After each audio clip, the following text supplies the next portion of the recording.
Hello everyone, in today's video I will talk about learning English through TV drama series. So what we will learn from this video. 1. 3 ways that watching television or movies can help with learning English. 2. Words and phrases from the first episode of Adrift. 3. Adjacency pairs. 4. Verbs with prepositions. So let's get started. 3 ways that watching television or movies can help with learning English. 1. Diversity of TV series.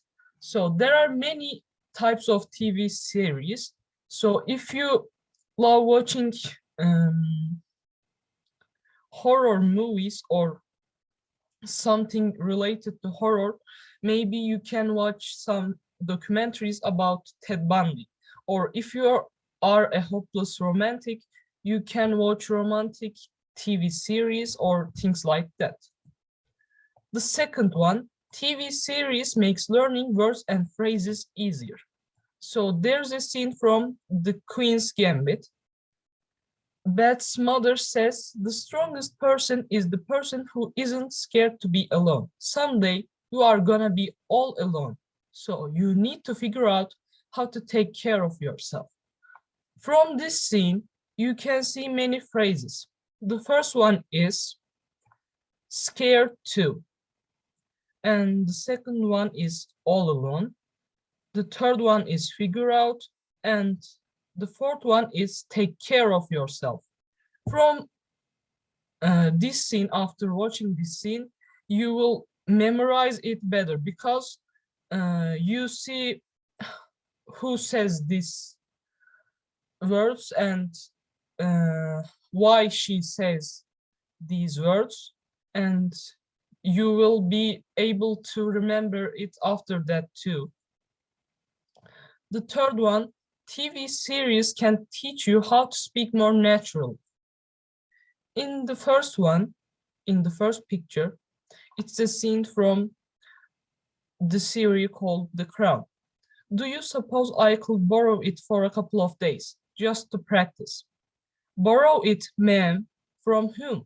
If it is not yours, whose is it?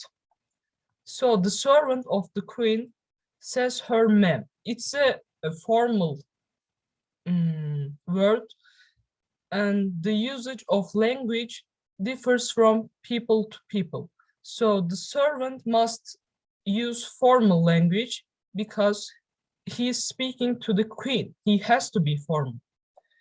In the second scene, it's a scene from the Tangled movie. The woman says, you know what I see? I see a strong, confident, beautiful young lady. Oh, look, you are here too.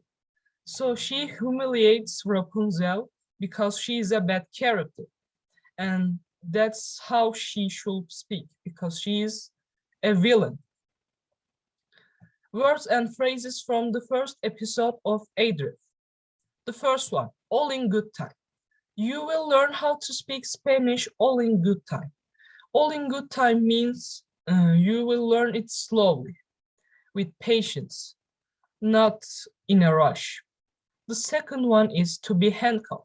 He couldn't use his hands because he was handcuffed. The third one is to consider. Your English is really good. You should consider living in England. The fourth one is on the same side. We both want people to be safe, so we are on the same side. On the same side is when you share the same purposes with another people. The fifth one is to be explicit.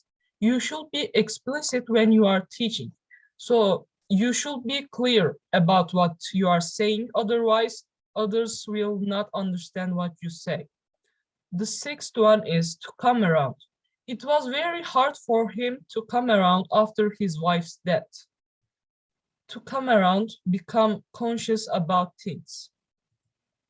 Adjacency pairs. In linguistics, an adjacency pair is an example of conversational turn-taking.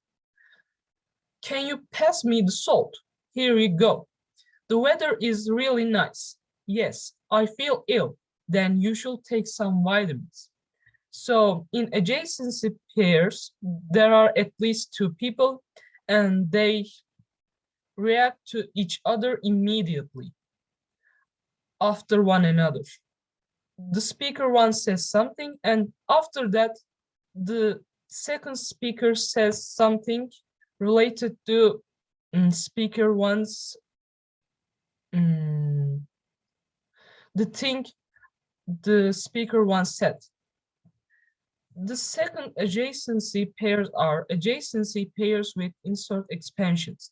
Adjacency pairs with insert expansions depend on a condition. Do you want some chicken? Is it salty? No. Okay then. Do you want to go on a picnic? When? On Sunday. Okay then. So in the first example, the second speaker asks about saltiness of the chicken. If it is salty, then he or she will not eat the chicken. In the second example, the second speaker asks about the time of the picnic, and the other speaker says it is on Sunday, and the second speaker accepts it.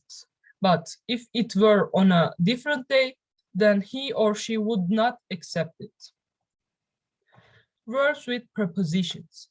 Some verbs are used with prepositions: in, on, at, etc. Wait for, decide on, specialize in, depend on, hope for.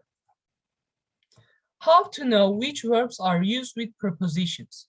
There are no established rules or methods to determine which prepositions accompany which verbs. So we have to settle on memorizing some of the most common verb plus preposition combinations.